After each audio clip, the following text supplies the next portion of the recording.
사돈을 만나러 온 병원 이사장 정호는 우연히 며느리가 가정부를 학대하는 모습을 목격하게 되었습니다.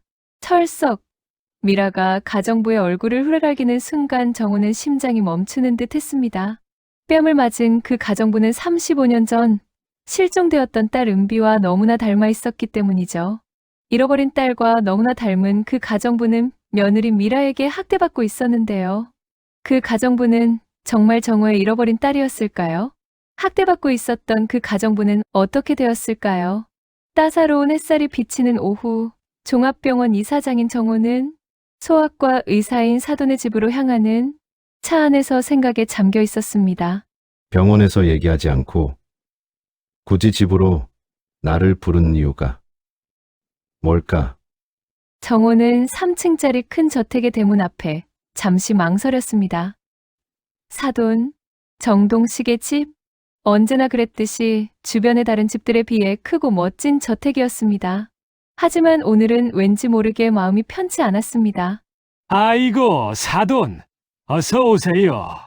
문을 연 정동식의 얼굴에 환한 미소가 번졌습니다. 70대 중반의 나이에도 여전히 정정한 모습이었죠. 네, 오랜만입니다. 현우는 출장 중이라 저 혼자 왔습니다. 미라야, 사돈 오셨다. 정미라가 거실로 나왔습니다. 단정한 차림에 품위 있는 미소를 짓고 있었죠. 어머, 아버님, 어서 오세요. 이쪽으로 들어오시죠. 제가 직접 내린 커피랑 다과 내올게요. 정미라의 친절한 권유에 정호는 거실 소파에 앉았습니다. 미라가 커피와 쿠키를 내왔습니다. 향긋한 커피 향이 퍼졌죠. 아드님 이현우 변호사는 잘 있죠? 요즘 너무 바빠 보이던데. 네. 의료소송 전문이다 보니 출장도 많고 일이 많습니다. 정동식이 고개를 끄덕이며 웃었습니다. 그나저나 사돈, 병원 확장건에 대해 검토해 볼 서류가 있는데 잠깐만요. 서재에서 가져올게요. 정동식이 2층으로 올라갔습니다. 정미라도 부엌으로 가며 말했죠. 저도 다과 좀 더 가져올게요. 혼자 남은 정원은 커피를 훌쩍이며 정원을 바라봤습니다. 잘 가꿔진 정원이 늦가을 햇살에 반짝였죠. 그때였습니다. 이 멍청한 년! 몇 번을 말해야 알아들어! 날카로운 고함 소리가 들렸습니다. 정호가 깜짝 놀라 일어섰죠. 정원 구석, 창고 쪽에서 나는 소리였습니다. 조심스럽게 창가로 다가간 정호는 숨이 멎을 뻔했습니다. 정미라가 가정부처럼 보이는 여자에게 손가락질을 하며 고함을 지르고 있었어요. 방금 전까지 얌전하고 품이 있던 그녀의 얼굴은 험상궂게 일그러져 있었죠. 이것도 제대로 깨끗하게 정리 못해? 밥 먹을 자격도 없는 년이! 찰싹 정미라의 손이 여자의 뺨을 후려쳤습니다. 그 순간 뺨을 맞은 여자의 얼굴을 정면으로 똑똑히 확인할 수 있었습니다. 그 여자의 얼굴을 보는 순간 정호의 심장이 멈추는 듯 했습니다. 가정부의 얼굴은 35년 전 어느 날 갑자기 사라져버린 딸 은비와 놀라울 정도로 닮아 있었습니다. 나이는 40대 정도로 보였지만 그 눈매며 코의 모양이며 너무 비슷한 나머지 정호는 자신도 모르게 은비야 하고 이름을 부를 뻔했습니다. 죄송해요. 더듬거리는 목소리마저 은비와 똑같았습니다. 정호는 다리에 힘이 풀렸죠. 닥쳐! 안으로 들어가! 오늘 저녁은 없어! 매섭게 몰아치는 미라의 말에 여자는 얻어맞은 뺨을 감싸쥐고 비틀거리며 지하 계단으로 내려갔습니다. 그녀가 돌아설 때 정호는 또 한 번 충격을 받았습니다. 그 눈빛, 텅 빈 듯하면서도 어딘가 슬픈 그 눈빛은 은비가 어렸을 때 지적 장애 진단을 받았던 그때의 모습 그대로였습니다.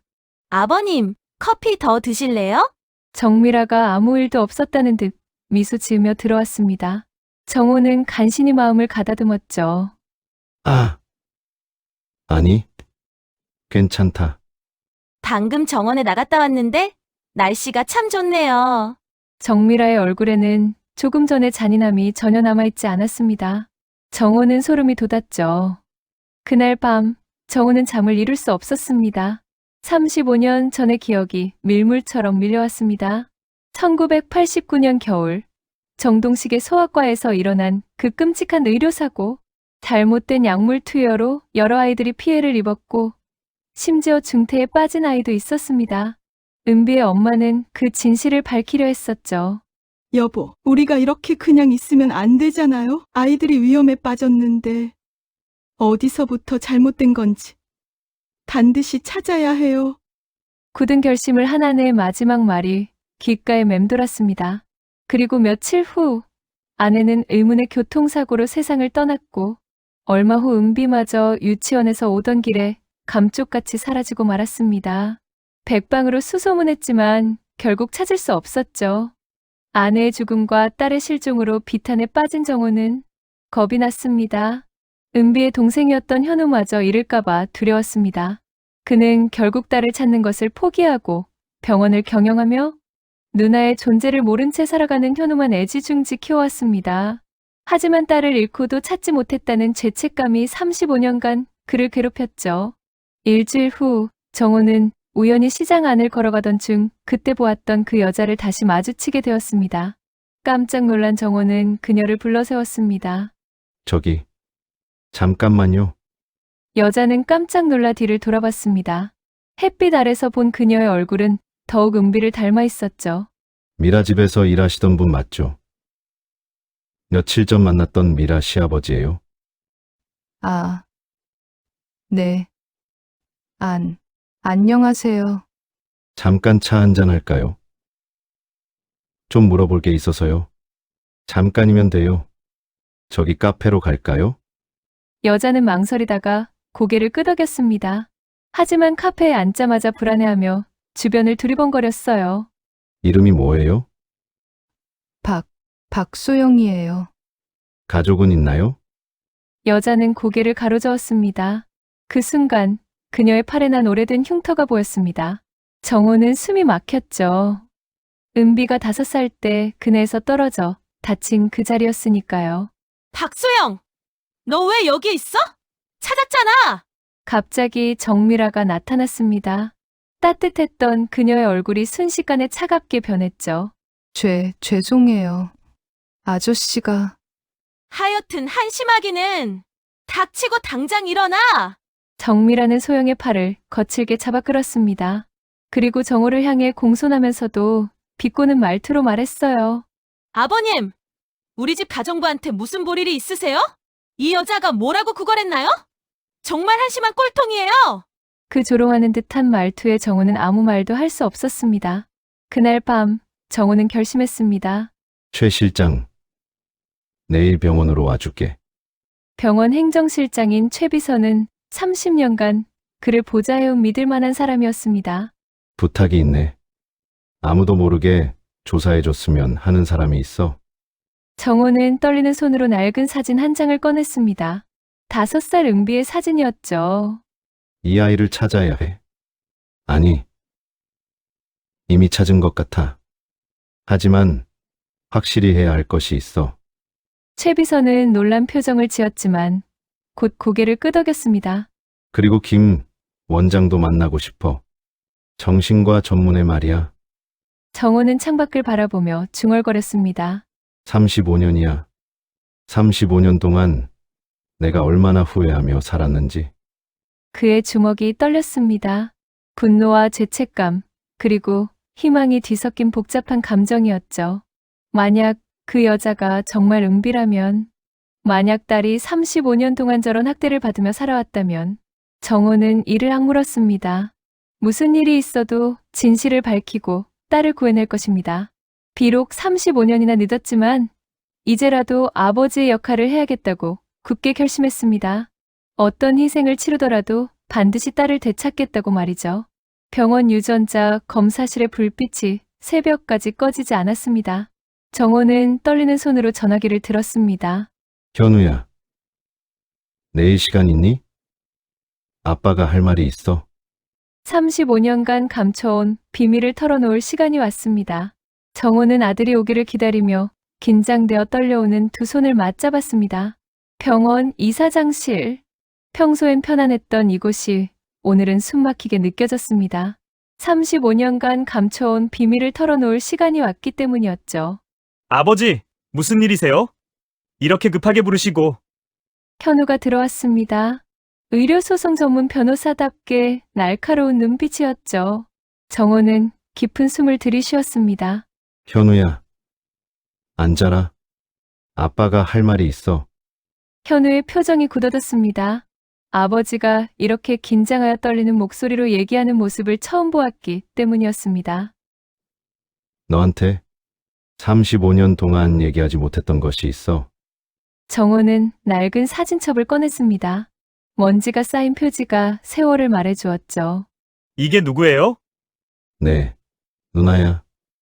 현우의 눈이 휘둥그레졌습니다. 정호는 떨리는 손으로 사진을 가리켰죠. 은비. 네, 누나 이름이야. 너보다 5살 많았어. 누나가 있었다고요? 아버지, 지금 무슨 말씀을? 현우의 목소리가 갈라졌습니다. 정호는 고통스러운 과거를 하나씩 꺼내놓았죠. 1989년의 의료사고, 아내의 의문사, 은비의 실종, 그리고 며칠 전 정동식 집에서 본 그 여자. 그 가정부가 누나일 수도 있다는 거예요? 현우의 얼굴이 창백해졌습니다. 정호는 고개를 끄덕였죠. DNA 검사를 했어. 머리카락을 몰래 가져와서 99.9% 일치해. 쿵! 현우가 의자에 무너지듯 앉았습니다. 그럼 35년 동안 우리 누나가 그 집에서 학대받으며 살아온 것 같아. 내가 직접 보았다. 정호의 목소리가 부서졌습니다. 현우는 주먹을 꽉 쥐었죠. 변호사로서의 냉정함이 분노로 바뀌었습니다. 당장 경찰에 신고해야죠. 안 돼. 증거가 부족해. 그리고 정호는 눈을 감았습니다. 은비가 위험할 수 있어. 정미라가 무슨 짓을 할지 몰라. 현우는 깊은 숨을 쉬며 마음을 가다듬었습니다. 그의 눈빛이 날카로워졌죠. 제주도 의료진 워크숍이 다음 주에 있습니다. 정동식 원장도 초청받았죠. 그래서 정미라도 같이 가게 만들겠습니다. 3박 4일이면 충분할 거예요. 그때 아버지가 누나를 데려와 주세요. 정호는 아들의 눈빛에서 결의를 읽었습니다. 일주일 후 계획은 완벽하게 진행되었습니다. 정동식과 정미라가 제주도로 떠난 날 밤, 정호는 최 비서와 함께 그 집 앞에 섰습니다. 이사장님, 정말 괜찮으시겠습니까? 35년이나 늦었어. 더는 못 기다려. 정호는 준비해온 열쇠로 문을 열었습니다. 현우가 정동식에게서 몰래 복사한 것이었죠. 집 안은 고요했습니다. 하지만 정호는 알고 있었습니다. 지하 어딘가에 은비가 있다는 것을. 이쪽입니다. 병원 시설팀장이 속삭였습니다. 그는 이 집 개조 공사에 참여했던 사람이었죠. 지하로 내려가는 계단, 그 끝에는 작고 초라한 방이 있었습니다. 철컥! 문이 열리자 악취가 코를 찔렀습니다. 정호는 손전등을 들었죠. 그리고 숨이 멎었습니다. 구석에 웅크린 여자, 더러운 옷에 헝클어진 머리. 그것은 사람이라기보다 버려진 인형 같았습니다. 은비야. 정호의 목소리가 부서졌습니다. 여자가 고개를 들었죠. 공포에 질린 눈이 그를 바라봤습니다. 아, 아저씨. 아빠야. 아빠가 왔어. 정호는 천천히 다가갔습니다. 은비는 벽에 더 바짝 붙었죠. 때리지 마세요. 그 한마디에 정호는 무너졌습니다. 눈물이 쏟아졌죠. 아니야. 아빠는 절대 때리지 않아. 이제 안전해. 정호는 떨리는 손으로 은비를 안았습니다. 뼈만 남은 몸이 너무 가벼웠죠. 병원 응급실. 의료진이 은비를 둘러쌌습니다. 정호는 초조하게 기다렸죠. 이사장님, 주치의가 나왔습니다. 그의 표정은 어두웠죠. 상태가 어때? 장기간 학대와 영양실조가 심각합니다. 갈비뼈 골절 흔적도 여러 개 있고요. 정호의 주먹이 떨렸습니다. 정신과적으로도 심각한 트라우마가 있습니다. 회복에 시간이 걸릴 겁니다. 그때 전화가 울렸습니다. 현우였죠. 아버지, 큰일 났어요. 무슨 일이야? 정미라가 돌아왔어요. 누군가 제보했나 봐요. 지금 경찰에 신고했대요. 정호는 은비를 바라봤습니다. 겨우 찾은 딸을 또 잃을 수는 없었죠. 현우야, 변호사답게 싸워라. 아빠는 은비를 지킬게. 네, 아버지. 이번엔 절대 지지 않을 거예요. 전화를 끊은 정호는 은비의 손을 잡았습니다. 차가운 손이 조금씩 따뜻해지고 있었죠. 은비야, 이제 아빠가 지켜줄게. 다시는 아프지 않을 거야. 은비가 희미하게 미소 지었습니다. 35년 만에 보는 딸의 미소였죠. 병원 복도에 경찰이 도착했습니다. 정미라와 한재민이 그들 뒤에 있었죠. 아버님! 우리 집에 침입해서 가정부를 납치하다니요. 어떻게 그러실 수가 있죠? 정미라의 날카로운 목소리가 울렸습니다. 하지만 정호는 물러서지 않았죠. 이 사람은 제 딸입니다. 35년 전에 실종된 제 딸이요. 무슨 헛소리야? 증거가 있어? 정호는 서류를 꺼냈습니다. DNA 검사 결과입니다. 그리고 현우가 뛰어왔습니다. 그의 손에는 두꺼운 서류철이 있었죠. 35년 전 의료사고 기록과 어머니의 사망 기록입니다. 그리고 이 여성의 의료 기록도요. 정미라의 얼굴이 창백해졌습니다. 전쟁이 시작되었습니다.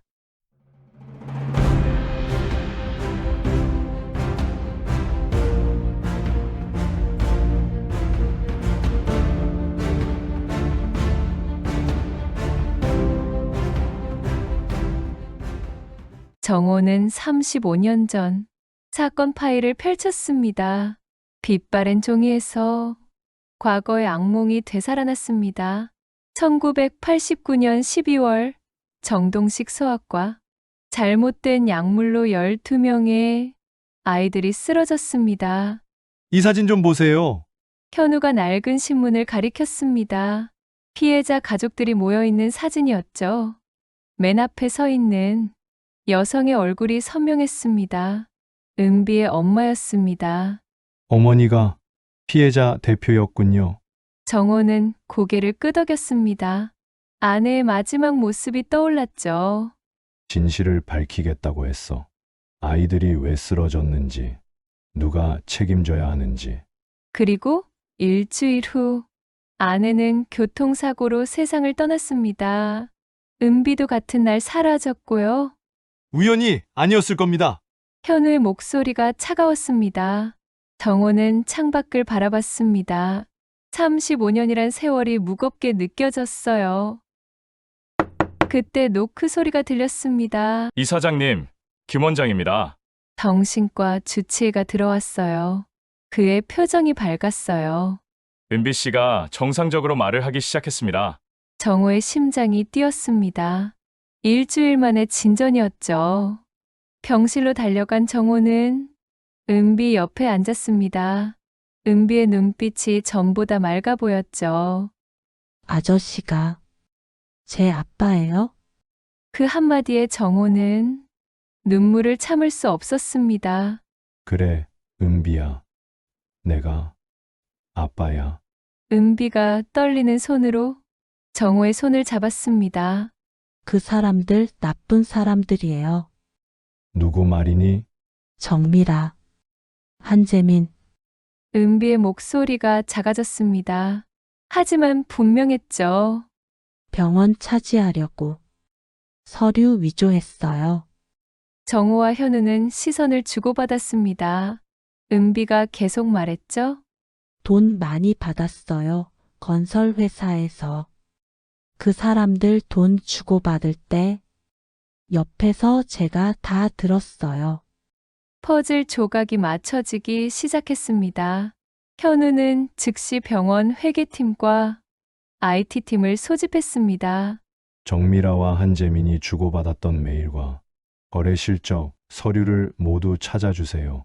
회계팀과 젊은 IT 전문가들이 모니터 앞에 앉았습니다. 키보드 소리가 사무실을 가득 채웠지요. 이사장님, 이것 좀 보세요. 한 직원이 화면을 가리켰습니다. 수상한 이메일들이 줄줄이 나타났죠. 강남 병원 부지, 개발 계획, 300억 차익, 의료재단 인수, 증거들이 쏟아졌습니다. 정미라와 한재민이 3년 전부터 치밀하게 계획한 음모였죠. 한재민이라는 자, 일반 투자 컨설턴트가 아니네요. 다른 직원이 자료를 보여줬습니다. 전국 5개 병원에서 비슷한 수법으로 경영권을 빼앗았어요. 전문 사기꾼에 가까워요. 정호의 얼굴이 굳어졌습니다. 딸을 학대한 것도 모자라 내 병원까지 노렸다니. 이사장님, 최 비서가 뛰어들어왔습니다. 정동식이 모든 걸 다 얘기하겠다고 합니다. 이사장님을 먼저 만나고 싶다고 하네요. 모두가 놀랐습니다. 정호는 즉시 정동식을 만나러 갔죠. 면회실에서 만난 정동식은 예전에 보았던 자신만만한 태도는 보이지 않았습니다. 미안하네, 사돈. 정동식의 목소리가 떨렸습니다. 35년 전 그때 사건은 내 잘못이었어. 약을 바꿔 쓴 건 내 실수였어. 정호는 주먹을 꽉 쥐었습니다. 그런데 은비도 사돈이 납치했나요? 은비는 왜 납치했습니까? 미라가 협박했어. 은비가 살아있으면 증거가 될 거라고. 그래서 몰래 없애버려야 한다고 했는데 내가 차마 죽일 순 없어서 산속에 사는 한의사 부부에게 맡겼다네. 정동식이 눈물을 흘리며 말했습니다. 20년 전까지는 그 한의사 부부가 맡아서 키웠지. 그런데 그들 역시 우리가 한 일을 알고 있어서 불안하다며 미라가 없애야 한다고 했어. 그래서 그들 역시 교통사고로 위장해서 없애고 정미라가 은비를 데려왔어. 정호는 분노를 삼켰습니다. 진실이 하나씩 드러나고 있었죠.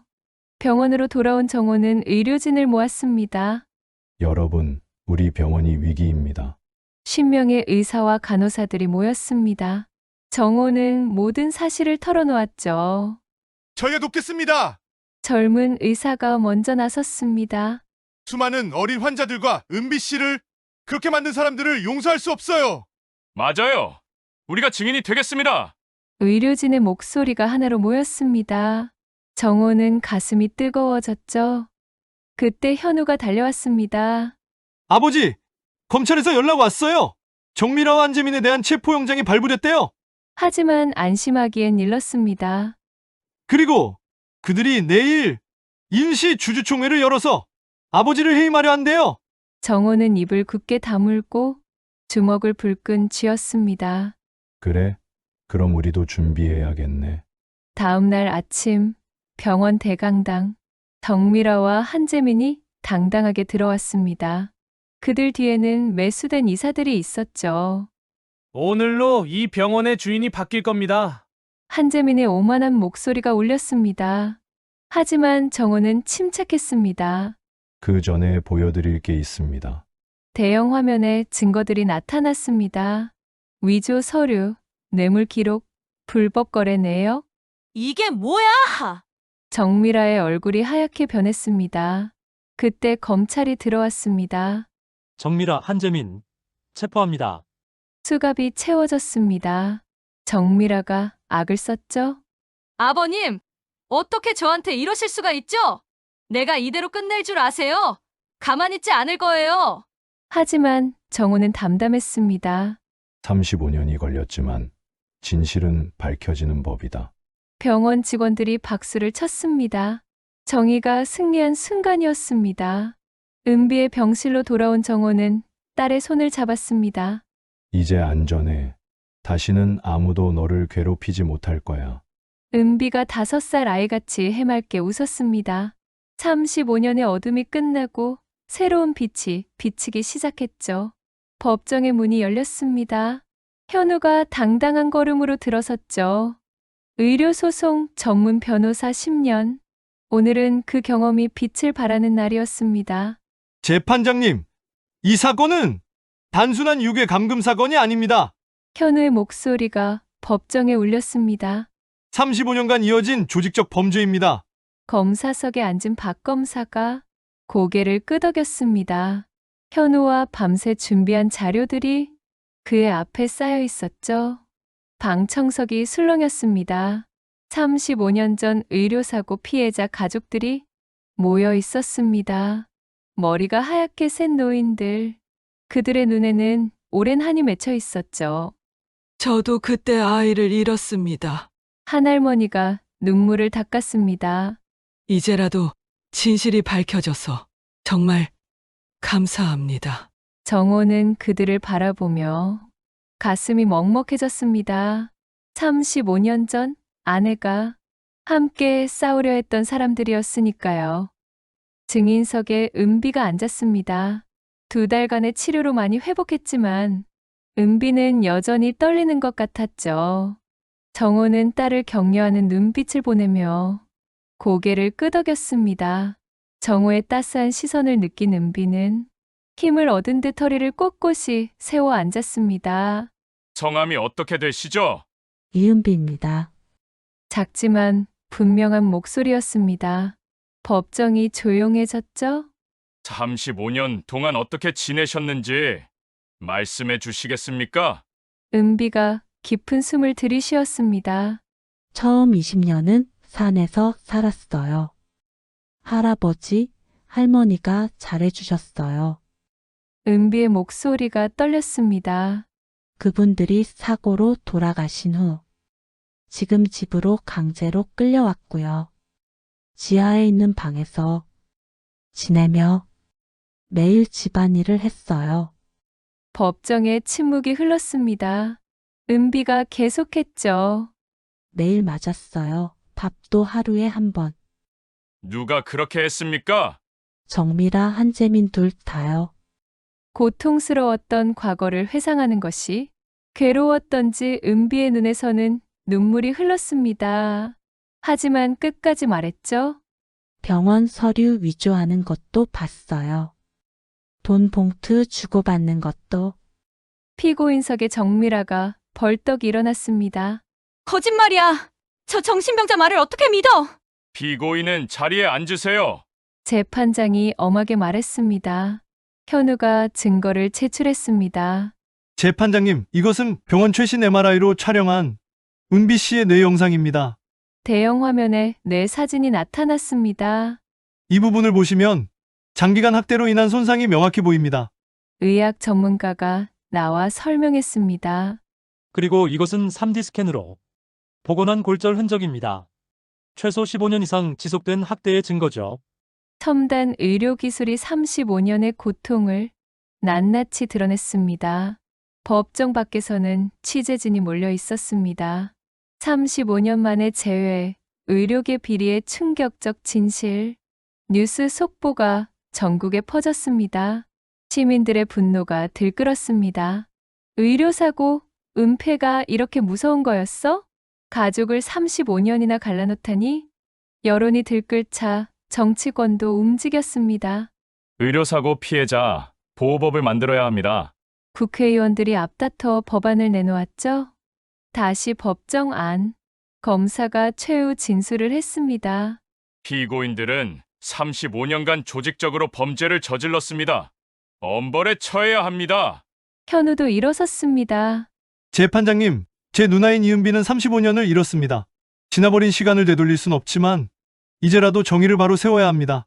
그의 목소리에는 분노와 슬픔이 묻어났습니다. 재판장이 판결문을 들었습니다. 피고인 정미라, 징역 12년, 한재민, 징역 12년, 정동식, 징역 10년. 법정에 안도의 한숨이 흘렀습니다. 또한 피해자들에게 총 50억 원을 배상하라. 정미라가 쓰러질 듯 비틀거렸습니다. 한재민은 이를 악물었고요. 법정을 나온 정호는 은비를 꼭 안았습니다. 끝났어. 은비야, 이제 정말 끝났어. 은비가 아버지 정호의 품에 안겨 울었습니다. 35년 만의 해방이었죠. 병원으로 돌아온 정호는 직원들 앞에 섰습니다. 여러분 덕분입니다. 정의가 승리했습니다. 의료진들이 박수를 쳤습니다. 젊은 간호사가 밝게 웃으며 말했습니다. 정말 잘 되었어요.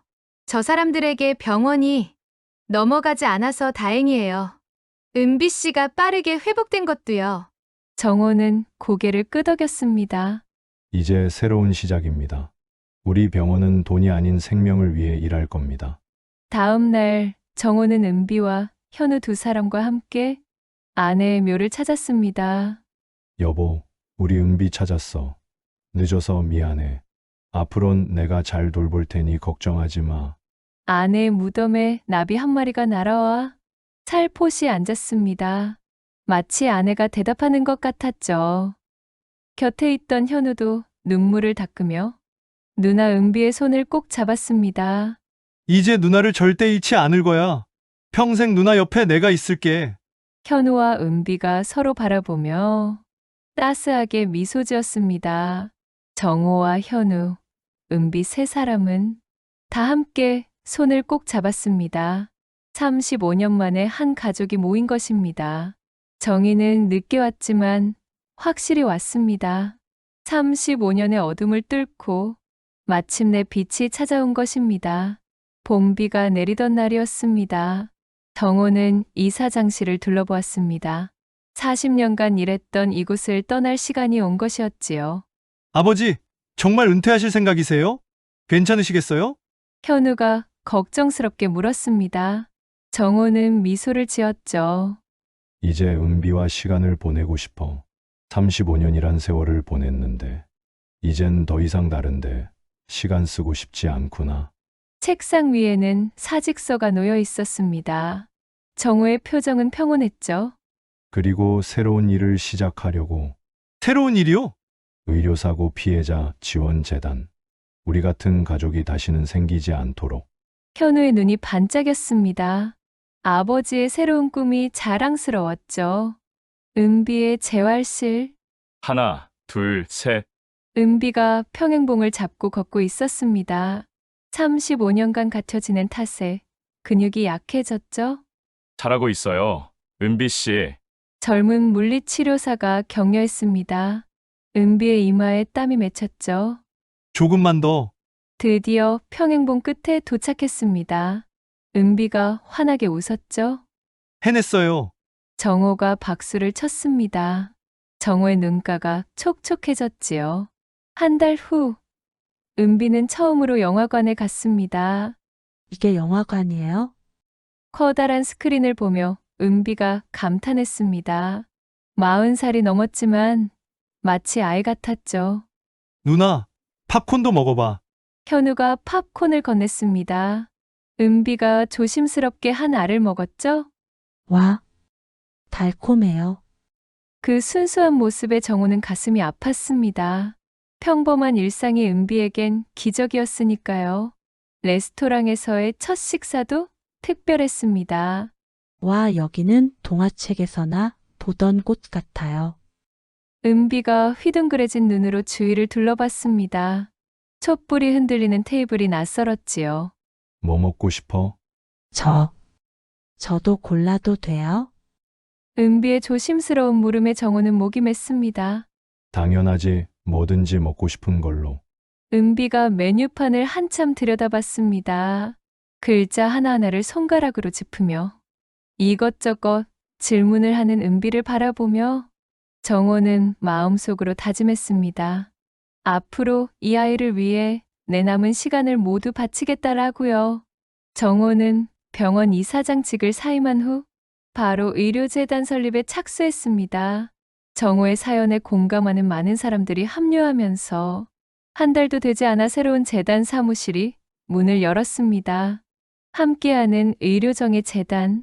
첫 방문자는 35년 전 피해자 가족들이었습니다. 이제야 하늘에 있는 우리 아이들이 편히 쉴 수 있겠네요. 백발의 할머니가 눈물을 닦았습니다. 재단은 빠르게 성장했습니다. 의료사고로 고통받는 가족들이 찾아왔죠. 저희도 도움을 받을 수 있을까요? 당연합니다. 함께 싸워드리겠습니다. 정호는 그들의 손을 꼭 잡았습니다. 정부도 움직였습니다. 의료사고 피해자 보호법이 국회를 통과했습니다. 뉴스에서 기자가 보도했습니다. 은비의 사건이 계기가 되어 이제 피해자들이 제대로 보호받을 수 있게 되었습니다. 정호는 TV를 보며 미소 지었습니다. 늦었지만 변화가 시작된 것이죠. 병원에도 변화가 생겼습니다. 은비 씨, 오늘도 오셨네요. 간호사가 반갑게 인사했습니다. 은비는 이제 병원에서 자원봉사를 하고 있었죠? 네, 오늘은 아이들 책 읽어주러 왔어요. 은비가 환하게 웃었습니다. 병실에서 은비가 동화책을 읽기 시작하자 금세 아이들이 은비 주변에 모여 앉았습니다. 똘망똘망한 눈의 아이들이 은비의 목소리에 귀 기울였습니다. 은비 이모가 와주니까 정말 좋아. 나도 정말 좋아. 은비의 얼굴에 행복이 가득했습니다. 저녁이 되면 세 사람은 함께 식사를 했습니다. 오늘은 뭐 먹을까? 아빠가 해주는 거면 다 좋아요. 은비의 밝은 목소리가 집 안을 채웠습니다. 현우가 장을 봐왔고 정호가 요리를 했지요. 은비는 그들을 도우며 웃었습니다. 평범한 저녁 식사. 하지만 이들에겐 기적 같은 시간이었죠. 35년이 걸렸지만 그만큼 그들에겐 소중한 시간이었습니다. 1년 후 병원 강당. 오늘 우리가 모인 이유는 특별합니다. 원장이 마이크를 잡았습니다. 은비 씨가 올해의 자원봉사자상을 받게 되었습니다. 박수가 터져 나왔습니다. 은비가 수줍게 일어났죠. 은비는 무대로 천천히 걸어나갔습니다. 무대에 선 은비가 떨리는 목소리로 말했습니다. 저는 35년 동안 어둠 속에 있었습니다. 하지만 이제는 제가 다른 사람들에게 빛이 되고 싶어요. 청중이 숙연해졌습니다. 은비가 계속했죠. 아픔을 아는 사람이 아픔을 더 잘 이해할 수 있고 더 따뜻한 세상을 만들 수 있다고 믿습니다. 앞으로 더 많은 이들을 위해 봉사하겠습니다. 우레와 같은 박수가 쏟아졌습니다. 정호와 현우는 흐르는 눈물을 참을 수 없었어요. 이제 더 이상 상처받고 두려움에 떨던 과거의 은비가 아니었습니다. 은비는 이제 다른 이들의 희망이 되었습니다. 어둠을 이긴 빛처럼 그녀는 세상을 밝히고 있었지요. 오늘의 사연이 마음에 드셨나요? 좋아요, 구독 눌러주시면 더 좋은 사연을 만드는데 큰 힘이 됩니다. 감사합니다.